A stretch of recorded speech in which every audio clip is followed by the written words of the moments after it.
જય સ્વામિનારાયણ. ધાણાના ડંઠલને આપણે મોટાભાગે યુઝ નથી કરતા, પણ જો આપણે આ રીતે એની ચટણી બનાવીશું તો ચટણી થીક અને ગ્રીન બનશે અને તમે ધાણાના ડંઠલનો ઉપયોગ ચોક્કસ કરશો. તમને જો અમારી ચટણીની રેસીપી ગમે તો લાઈક કરજો, ફ્રેન્ડ્સ અને ફેમિલીમાં શેર કરજો અને મને કોમેન્ટમાં ચોક્કસ જણાવજો કે તમને મારી આ રેસીપી કેવી લાગી. તમે જોઈ શકો છો ચટણી કેટલી થીક લાગે છે. તો ચાલો રેસીપીની શરૂઆત કરીએ.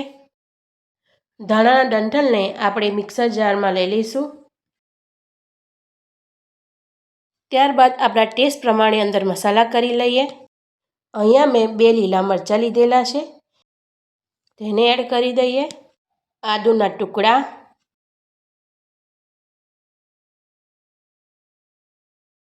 બે ચમચી સીંગ,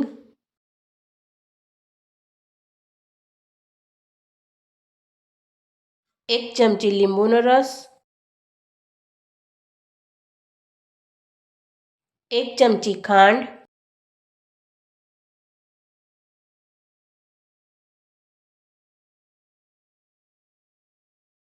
2 થી 3 ચમચી પાણી અંદર એડ કરી દઈએ. ત્યારબાદ આપણે ચટણીને પીસી લઈશું. ચટણી આપણી ક્રશ થઈ ગઈ છે. મીઠું એડ કરી દઈએ. મીઠું ચટણીમાં મિક્સ કરી દઈએ. ચટણીને બાઉલમાં કાઢી લઈશું. તૈયાર છે આપણી ધાણાની ચટણી. Thank you for watching.